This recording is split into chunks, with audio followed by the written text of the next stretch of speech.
Welcome to this Tutor to You sociology topic video on linguistic differences in education.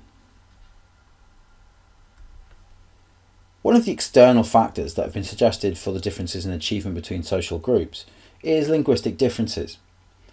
Many sociologists have argued that an individual's linguistic ability has a huge impact on their ability to achieve in education, with research into the differences between social classes and ethnic groups stretching back into the 1960s.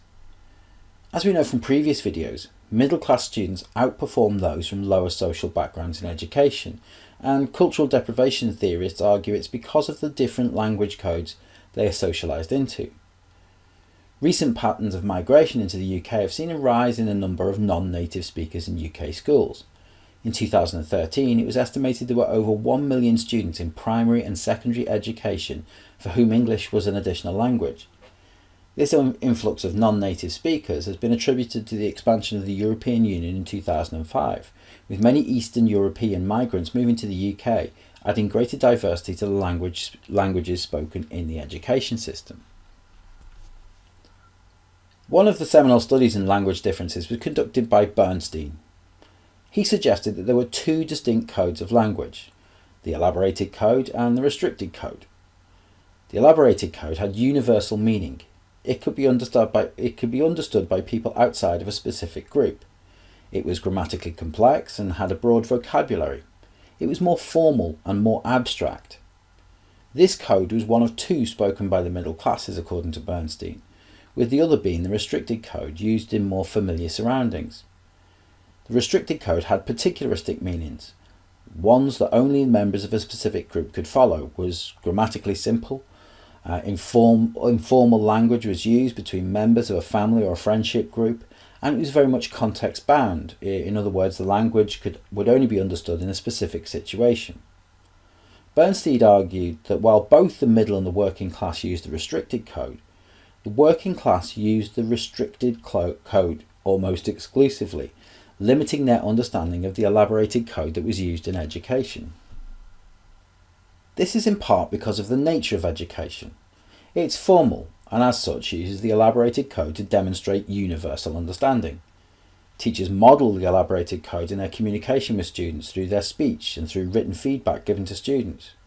The curriculum, textbooks and other resources are often written in elaborated code to ensure that there is a universal understanding of them, and the use of command words in examinations give universal instructions to students through questions and instructions on exam papers.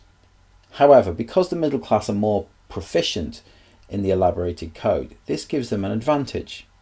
Despite the majority being able to understand the restricted code, it is the elaborated code that is used, putting the middle class at an advantage. In evaluating Bernstein, we have to note that society has become more complex than during the time of Bernstein's research. Working in middle class can be seen as being too simple to describe the different social classes that people in the UK today find themselves in. Students will learn the elaborated code throughout their schooling, so suggesting this has an impact on students' achievement is to suggest that education in some way fails students.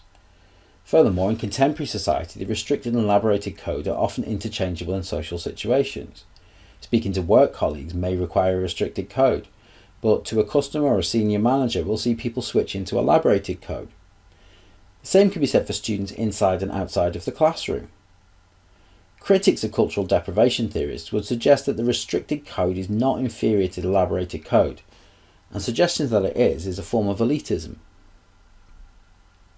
When examining the impacts of language differences on ethnic groups, it's important to remember that ethnicity and class are intersectional, and that many minority ethnic groups will come from lower social classes, so there can be some application of class-based theories to ethnic groups as well.